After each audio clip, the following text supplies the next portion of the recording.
네, 오늘도 두 분의 전문가와 함께 사건 사고 소식 짚어보겠습니다. 네, 이용혁 건국대 경찰학과 교수, 김광삼 변호사와 함께합니다. 안녕하십니까? 네, 안녕하세요. 자, 먼저 살펴볼 사건은 유명 가구업체죠. 한샘에서 벌어진 사내 성폭행 논란입니다. 자, 날이 갈수록 파장이 커지고 있는데요. 해당 여성이 인터넷을 통해 피해를 호소하면서 이 사건이 알려지게 됐습니다.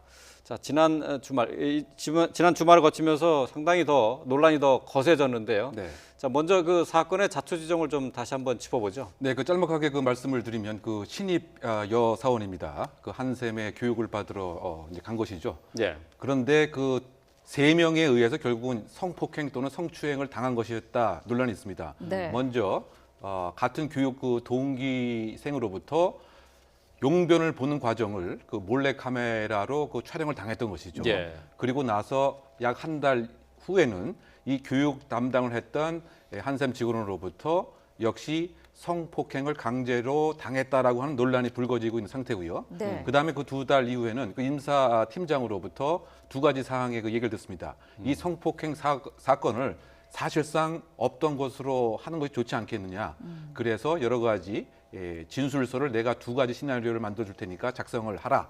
이거 플러스 또 그 부산에 출장을 가는 이 상황이 있었는데 부산 모 콘도에 이 신입 여직원을 유인을 해서 성폭행을 하려고 하다 미수에 그쳤다. 예. 그러니까 불과 6개월 만에 3명의 한샘 직원으로부터 성폭행, 성추행을 당했다라고 하는 지금 논란이 불거지고 있는 상태이기 때문에 네. 이와 같은 그 내용을 그 인터넷에 게재를 했습니다. 예, 엊그저께. 예.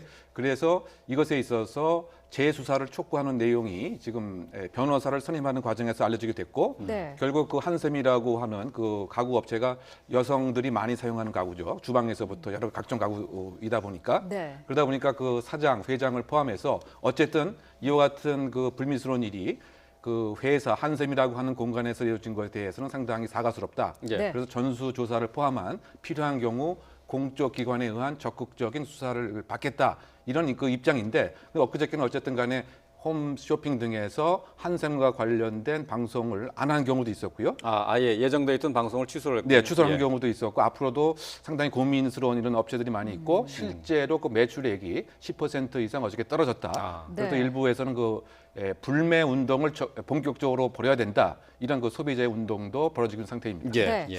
논란이 계속 커지고 있는 부분이 바로 교육 담당자와 있었던 일인데 성폭행 의혹이 불거졌습니다만은 이 가해자로 지목된 이 남성이 자신의 그런 그 결백함 그런 것을 호소하는 글을 올렸어요. 일단 피해자로 이제 주장된 그 신입 여직원이 본인이 뭐 다 수사도 종료된 다음에 네. 이제 억울한 심정으로 그냥 글을 올렸단 말이에요 예, 인터넷에. 근데 그 글을 읽어보면 말이죠. 굉장히 여성이 피해자이고 당한 것처럼 또 보입니다. 예. 그런데 네. 거기에 대해서 반박으로서 교육 담당자인 지금 가해자로 지목된 예. 이제 그 직원이 카톡 같이 주고받던 카톡 내용 같은 걸 다 예. 올렸거든요. 네. 그 내용을 전체적으로 보면 또 이 가해자로 지목된 이 교육 담당 팀장 이게 말이 맞는 것처럼 보여요. 그러니까 예. 예. 한 가지 사실을 두고 둘이 굉장히 서로 상반된 그런 예. 글이 올라와 있는 거예요. 그런데 예. 지금 교육 담당 직원은 그 피해자 측 직원이 고소를 했는데 결국 무혐의로 끝나지 않았습니까? 예, 예, 예. 그래서 둘이 진술 중에 누구 진술이 맞느냐. 그러니까 신빙성에 관한 문제죠. 예. 네. 예. 왜냐하면 성폭행이나 그런 성행위라는 자체는 밀폐된 공간에서 이루어지지 않습니까? 예. 그러면 그 안에서 강제성을 띄었냐 띄지 않았느냐는 결국 둘의 진술 중에서 누굴 믿느냐에 따라서 달라질 수 있단 말이에요. 예, 예. 그런데 둘 다 서로 하나는 뭐 합의하에서 좋은 감정을 가지고 했다고 하고 한 명 그렇지 않고 강제로 당했다고 한다고 하면 그러면 둘 중에 누구 진술이 신빙성 있냐를 따지는 데 있어서는 또 다른 객관적인 증거나 정황적인 거 가지고 그걸 한번 우리가 예. 검토를 해봐야 하는 거죠. 그런데 예, 지금 논란이 된 이 교육 담당자의 경우는 합의된 성관계였다고 주장을 했고 피해자로 나와 있는 이 여성은 성폭행을 당했다고 얘기했어요. 근데 경찰 조사에서 무혐의로 나왔습니다. 이 어떤 경우에 무혐의가 나오는 그 겁니까? 무혐의가 나왔다는 것은 교육 담당한 직원의 말이 사실은 신빙성이 있다 이런 그런 결과가 예. 나온 거죠. 그래서 네. 그 진술에 상반된 어떤 걸로 판단을 하는 겁니까? 그 일단은요. 그 밀폐된 공간을 서로 진술이 다르고 새로운 다른 게 없단 말이에요. 그러면 객관적인 증거가 뭐가 있느냐 굉장히 중요한데 둘 사이에 나왔던 카톡 내용이 있습니다. 그래서 카톡 내용을 보면 성관계를 하기 전에도 상당히 이 피해자 여성 측이 그 교육 담당 팀장한테 호감이 있는 듯한 그런 뉘앙스의 어떤 대화가 오고 갑니다. 예. 그리고 네. 약간 뭐 술을 좀 한 잔 했으면 좋겠다는 식으로 얘기가 있었고, 그러면 그 내용 자체가 피해자 측에서 주장하는 나는 어쩔 수 없이 갔다는 주장에 대해서는 약간의 신빙성이 떨어지는 거죠. 예. 그다음에 두 번째는 성관계 이후에 둘이 나눴던 대화예요. 그러면 성폭행 당한 피해자가 과연 가해자하고 이런 대화를 나눌 수 있을까? 그런 측면이 있죠. 왜냐하면 집에도 뭐 데려다 줬다랄지 또 기회가 있으면 술 한잔 하자랄지 이제 그런 취지의 진술이 있기 때문에 예. 만약에 피해자가 성폭행을 당했다고 한다면 그렇게 하지 않겠죠. 연락을 끊는다랄지 아니 왜 나한테 그렇게 했어요. 나는 참을 수가 없어요. 아니면 뭐 이걸 문제 삼겠어요. 이런 식으로 예. 가야 하는데 전혀 서로 성폭행을 가하고 당한 피해자의 어떤 대화 내용이라 볼 수 없는 내용들이 있기 때문에 지금 수사기관에서는 그 내용을 근거로 해서 교육팀장의 진술이 이건 맞다. 그러면서 이제 무혐의 처분한 걸로 보여요. 예. 네. 예. 그런데 그 상황에 그 관해서는 말이죠. 지금 이 신입 여사원의 그 입장은 회사 생활을 계속 할 수밖에 없는 입장이기 때문에 카톡에 대한 응대를 한 것에 불과하지 그 상황에서 폭행과 강제성이 있었다고 하는 것은 맞다. 이런 얘기를 하고 있는 것이죠. 그리고 그 가족의 그 입장에서도 카톡의 내용을 보면은 특별히 그 응대하는 것이지 그 당일날 폭행과 저항과 이것이 분명히 그 있고 없고에 관한 얘기는 아니다. 뭐 이렇게 얘기를 하고 있고요. 예. 그러다 보니까 그 피해자 입장에서는 2번이나 사실 성폭행을 당했다라고 하는 얘기고, 네. 그다음에 경찰에서 무혐의 처분을 하는 결정적인 이유 중에 하나가 고소를 취하했기 때문으로 현재 알려져 있는 거죠. 고소 취하라고 하는 것 자체가 그런데 자발적으로 자의적으로 이루어진 것이 아니라고 신입 여사원은 주장하고 있습니다. 예. 이게 뭐냐면은 이 그 가해자가 직접 집에 와서 압력을 행사했다는 압력을 거죠? 행사하는데 예. 압력 행사 그 내용도 예. 지금 이 글에 비추어 보면 속칭 칼로 뭐 확 어떻게 하겠다 이런 것 때문에 겁이 났다. 예. 염산 테러를 받을까 봐 겁이 났다. 예. 또 그 회사 측에서 이 내용을 가족이 알면 너는 어떻게 하겠느냐. 그래서 그 입장에 상당히 그 고소를 취할 수밖에 없었다. 이런 내용을 그 보이고 있고요. 네. 또 이런 경우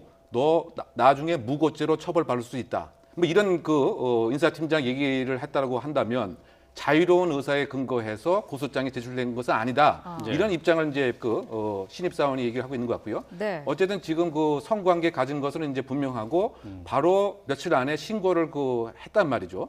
그러면 그 상황에서 자유로운 의사에 의해서 성적 관계를 한 것은 아니다. 이렇게 생각할 분명히 여지도 분명히 있습니다. 즉 예. 성적 자기 결정권이 완전히 보존된 것은 아니다. 왜냐하면 또 그 해바라기 센터라고 하는 소위 말해서 원스톱 그 검사하는 데가 있거든요. 예. 거기 가서 여자 경찰에 의해서 그와 같은 검사도 받았다는 거죠. 그러면 이런 맥락을 보면은 그 상황 자체가 정말 자유로운 의사에 기하했다고 볼 수 없는 여지도 분명히 그 있는 것이죠. 예. 네. 그러다 보니까 지금 재수사가 있어야 되느냐, 회사에서 조치는 부적절한 것은 아니냐 이런 논란이 증폭되고 있는 이유가 아닌가 생각됩니다. 예. 네. 말씀하신 것처럼 그 여성이 고소를 취하했다가 재고소를 한 거지 않습니까? 이 과정에서 중간에 무슨 일이 있었던 건가요? 그러니까 지금 이제 그 말씀드리는 대로 그 조직적인 회사 측의 회유와 고소 취하의 종용이 있었다. 네. 그 역할을 누가 했느냐? 바로 인사팀장이 했다고 하는 얘기죠. 그래서 인사팀장이 뭐라고 얘기를 했느냐? 이런 건을 내가 많이 다뤄봐서 아는데 사실상 무고죄로 나중에 불이익을 볼 수가 있고 또 실제로 회사에서 이와 같은 일이 불거졌을 때 양 당사자를 다 해고하고 끝냈다. 그러면 회사하고는 상관이 없었다. 그런데 너는 가족이 알면 이제 앞으로 어떻게 할 것이냐? 예. 그리고 회사 생활을 제대로 할 수 있겠느냐?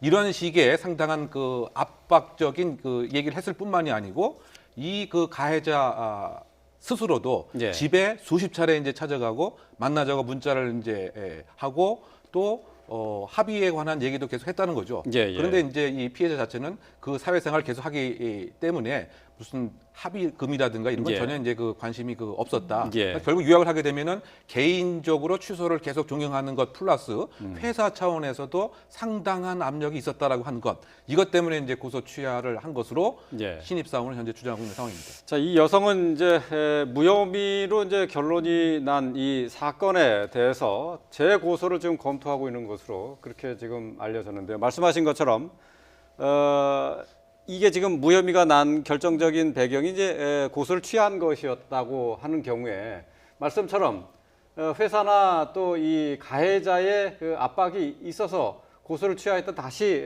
고소를 한 경우에는 어떻게 됩니까? 다시 결론이 어떻게 날 가능성이 있나요? 이건 이제 좀 법적인 면을 좀 정리를 해야 돼요. 그러니까 지금 고소 취하 지금 성폭행 범죄가 친고죄가 아니에요. 그래서 고소 취하 된다고 해서 이것이 무혐의가 되고 공소권 없으면 되는 게 아니거든요. 네. 그러면 고소 취하하고 합의할 때랄지 아니면 처벌분원서를 낸다는 것 자체는 죄가 인정이 되고 안 되고는 사실은 직접적인 영향은 없습니다. 왜냐하면 친고죄가 아니기 때문에 결국 그것은 정상 참작에 관한 사유예요. 물론 이제 조사를 하는 과정에서 너무 피해자가 소극적으로 이렇게 조사하는데 임하면 피해자가 거짓말하는 게 아닌가 그런 느낌을 줄 수 있기 때문에 네. 고소 취하 자체가 영향은 약간 미칠 수 있지만 이것이 유죄 무죄를 판단하고 죄를 있고 없고를 판단하는 데서는 결정적으로 미치는 것은 아니다는 걸 일단 전제로 하고요. 아, 고소 취하가 그러니까 무혐의 처분의 어떤 결정적인 판단 근거는 아니다는 얘기죠. 그렇죠. 그건 정상 참작 사유예요. 정상 참작 사유고 그런데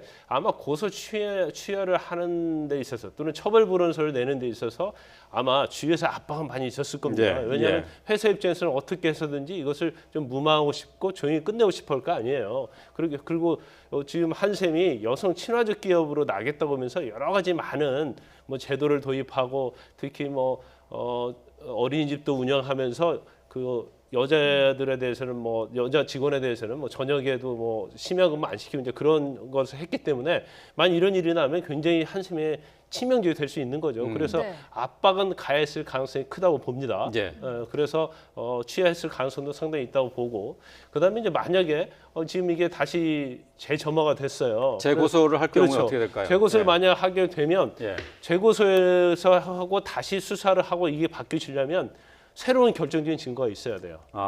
그런데 제가 볼 때는 아마 처음 조사할 때부터 피해자 측에서는 가해자를 처벌하기 위해서 많은 걸 준비를 했을 거고 그렇지만 결과론적으로 보면은 결국 무혐의가 났단 말이에요. 예, 예. 그러면 과연 이걸 뒤집을 수 있는 새로운 어떤 증거가 있느냐. 예. 그거에 의해서 좌우가 되지. 만약에 그냥 이 상태에서 본인의 진술만 가지고 고소를 다시 하게 되면 경찰이나 검찰에서는 다시 수사하지 않죠. 단지 그래요? 예. 수사도 전혀 착수하지 않고 각하 처분을 하는 거거든요. 그래서 새로운 고소에 있어서는 이제까지 가해자와 말과 다른 새로운 증거가 있느냐 없느냐가 이 사건을 다시 수사하는 데 있어서 굉장히 큰 영향을 미친다 이렇게 볼 수 있습니다. 새로운 결정적인 증거가 있지 않는 한 다시 수사가 제기되지 않을 것이다. 그렇죠. 이렇게 왜냐하면 봐야 돼요. 고소해서 무혐의를 했는데 예. 계속 만약에 고소인 재고소해서 수사를 한다고 하면 계속 반복적인 일이 되는 거예요. 예, 그래서 예. 일반적으로 재고소를 해서 새로 수사를 하게 되고 그로 인해서 처벌받는 사례는 거의 없습니다. 단순히 어떤 살해 사건이 있다 아니면 예. 일반적인 사건이 있는데 전혀 그 당시에 고소할 당시에 내지 못했던 유력한 증거가 있어서 그런 걸 새로운 증거를 냈을 때는 수사에 착수를 하죠. 예. 그리고 네. 그 부분이 지금 제가 생각할 때는 그 해바라기 센터라고 하는 이제 성폭력 피해자가 원스톱 그 서비스를 받는 곳이 있습니다. 증거물을 채취하고 관련된 초기 진술을 받고 이런 그 곳이 있는데 이 가족의 얘기에 의하면 그때 이제 분명히 조사를 받았다고 하는데 예. 이 사건을 맡은 형사가 그 조사의 내용이 좀 조직적으로 이루어지지 못했다. 그래서 그것을 제대로 활용 못했다. 이런 내용이 그 글에 있단 수사 말이죠. 과정에 이제 증거가 제대로 이 참고가 되지 않았다 네. 그런 얘기인가요? 예, 그러다 보면 만약에 그 당시에 그 여경의 그 초기 진술 내용이 어떤 내용이었고, 그 다음에 피해자가 어떤 식의 그 당시의 상황을 기록했는지 이것을 다시 만약에 확보한다고 한다면 소위 사정 변경에 의한 중요한 증거의 재발견이 될 여지도 이제 분명히 이제 있는 것은 아닌가. 그래서 그 해바라기 센터에서 초기에 어쨌든 이게 그 성관계 가진 것은 분명히 그 정확한 거죠. 네. 그러다 보니까 거기에 구체적인 뭐 증거는 DNA 증거는 분명히 있을 것이고 예. 다만 그 상황에 의해서 자기의 의사가 자유로웠던 것인지 강제로 됐던 것인지 또 그때 상황에서 어떠한 표현을 했던 것인지 그러면 그 초기 그 진술을 받았던 여경의 뭐 증언 같은 것이 혹시 제 수사에 하나의 도움이 될 수 있는 단초는 될 여지가 있다면 예. 생각해 봅니다. 새로운 증거를 이제 제출할 수도 있다는. 근데 이제 얘기입니다. 그 새로운 증거는요 피해자 진술밖에 없어요. 그러니까 피해자 진술은 새로운 증거가 될 수가 없거든요. 지금 해바라기 센터에서 그 아니, 진찰 받은 내용 모든 성폭력 사건은 대부분이 예. 해바라기 센터에 가서 예. 대부분 이제 경찰은 연결을 합니다. 그래서 거기에서 어떤 증거 수집, DNA랄지 아니면 초기에 어떤 식으로 했는지 다 조사가 되는데 지금 이렇게 서로 가해자와 피해자 진술이 완전 엇갈리잖아요. 예. 그러면 거기서 진술이 끝나는 게 아니고 경찰서도 조사를 하게 돼요. 네. 경찰 과정에서도 뭐 대지 조사도 하고 아니면 뭐 한두 번, 두세 번 조사하고요.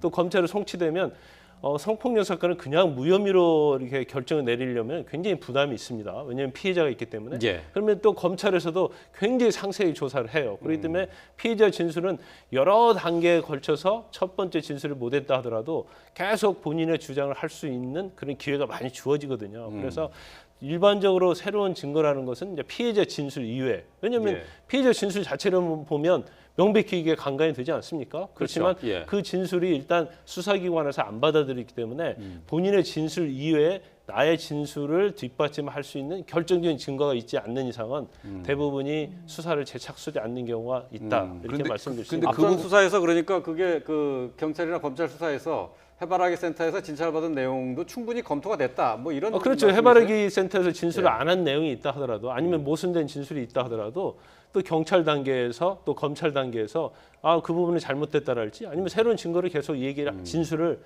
자기가 원하는 진술을 다 할 수 예. 있게 보장이 돼 있는 거죠. 그런데 그 부분이 지금 그 1월 한 20일경에 이 담당 형사가 인사 그 교체가 됐습니다. 예. 왜냐하면 1월 중순이 그 인사 그 정기 시기거든요. 예. 그러다 보니까 이제 가족의 입장은 뭐냐면 이 형사가 계속 사건을 꾸준히 지켜보지 못했다. 예. 네. 그래서 피해자한테 뭐라고 얘기했냐면 그 다음 오는 형사에게 잘 인수인계를 하겠다라고 얘기를 했는데 나중에 그 고소 취하는 과정에서 새로 형사가 와서 그냥 그 고소 취하만 한 것에 수사가 마무리됐다.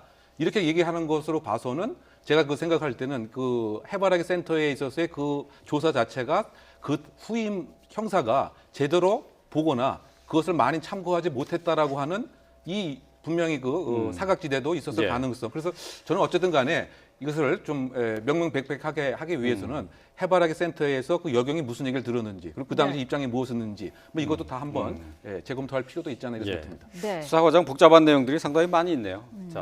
자, 여성이 인터넷에 올린 글 속에는 3명의 남성이 등장을 하는데요. 그 가운데 그 자신의 몰카를 촬영했다는 동기, 이 남성의 경우에는 이미 구속이 됐다고요. 네, 그 이 동기 같은 경우에는 그 비슷한 성범죄 그 전력이 있어서 예. 집행유예 그 기간이었습니다. 네. 근데 집행유예 기간 중에 또 다시 그 몰래카메라 그 도찰이라고 하죠. 예. 이 범행을 저질렀기 때문에 이 건으로 해서 이제 구속이 되고. 이미 네. 몰카로 집행유예 상태였었다. 네, 성범죄 몰카였는지는 제가 정확하게 기억 예, 못합니다. 예. 어쨌든 성범죄 시기에 그 범죄인데 집행유예 기간이었습니다. 예. 그 당시 상황을 보면 용문을 보고 있는데 갑자기 화장실에서 손이 나오는데 그것이 남자 손이었다. 예. 그래서 이제 그 신고가 되었고 네. 사실 그 지금 교육 담당자도 이것과 관련돼서 여러 가지 도움을 주는 것 때문에 사실은 이제 조금 접근이 그 용이했던 것이었는데 그래서 어쨌든 그 구속이 그 되었고 회사에서는 이 건으로 해서 해고가 되었던 그 상황이었죠. 네. 예.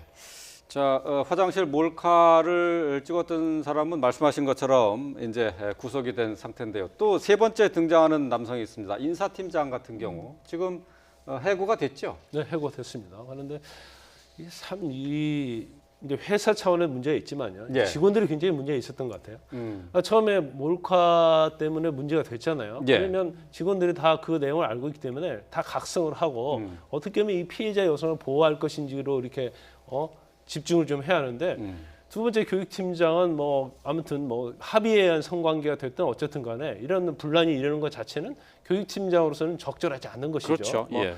뭐 결과적으로 수사기에서 무혐의는 났지만 그래도 교육을 담당하는 어떤 책임자로서 자기 밑에 교육을 받는 여직원을 이렇게 했다는 것은 뭐 굉장히 적절하지 못하다고 보는데 네. 더 좀 가관인 건 말이죠. 인사팀장이 이걸 사실관계를 조사를 해요. 그러니까 진상 파악을 해서 이게 정말 강제에 의한 것이냐 그렇지 않는 것이냐. 그래서 징계를 어떻게 할 것인지 그런 걸 실체적 진실을 갖다 조사해야 인사팀장이 오히려 이 피해자한테 접근해서 추근되는 이제 그런 예. 상황이 된 겁니다. 예. 그리고 그 피해자 측에다가 그러면 진실을 발견하려고 하면 뭐 제대로 된 조사를 해야 할 거 아니에요. 그런데 마치 강요가 없었던 것처럼 그런 방향으로 몰아가요.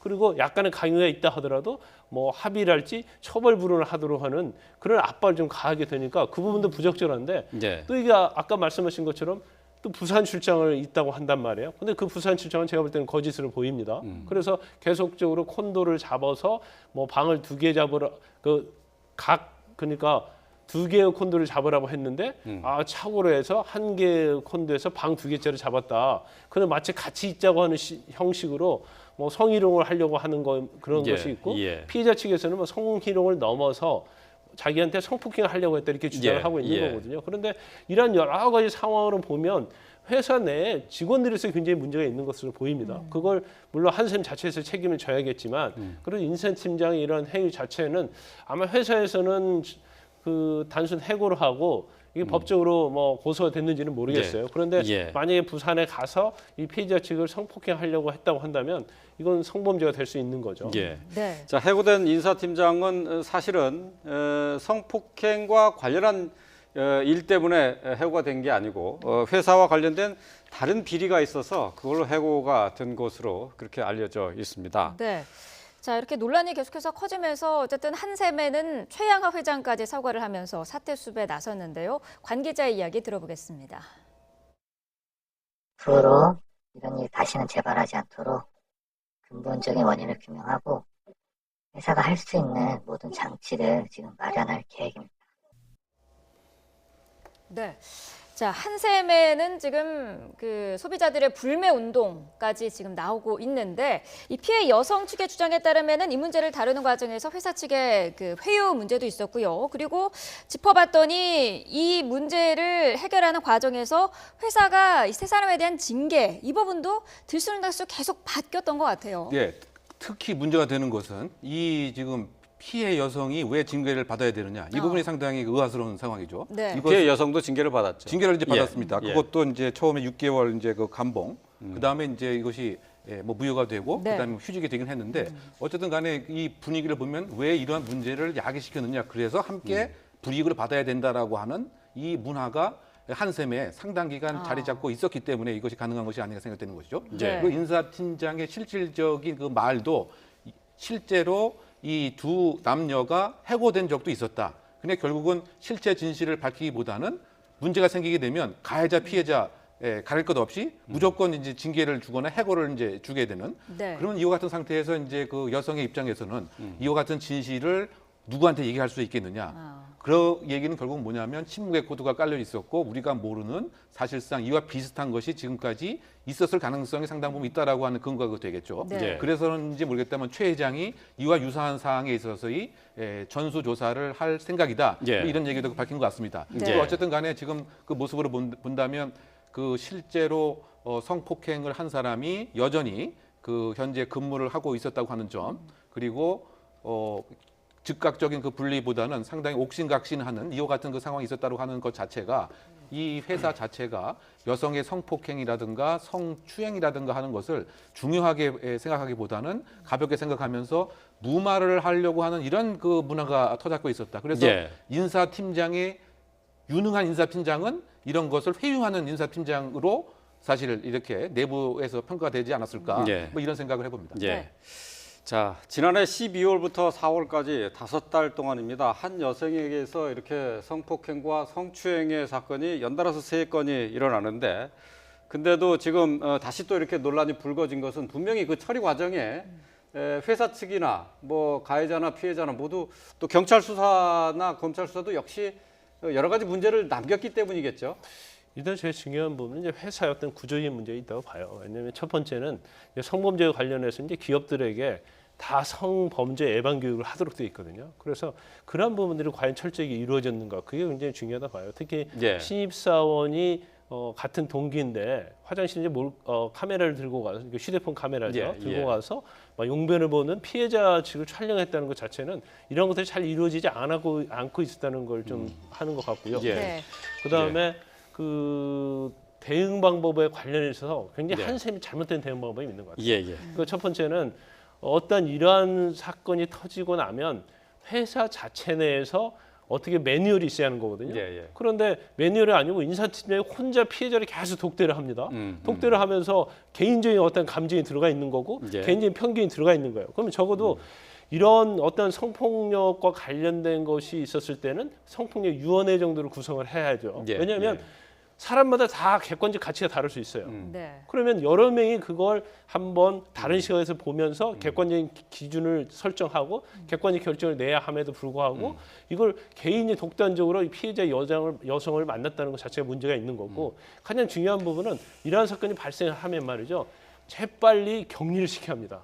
그리고 가해자로 지목된 사람에 대해서는 일단 업무 정지를 시켜야 돼요. 예, 예. 그런 다음에 나중에 결과가 나오면 그 결과에 따라서 복직을 시키든지 징계를 하든지 해고를 하든지 아니면 형사 고발을 해야 하는데 이런 면에서 굉장히 어리숙하게 아마추어적으로 하다 보니까 세 번 이렇게 반복이 됐다고 볼 수밖에 없는 거예요. 예. 네.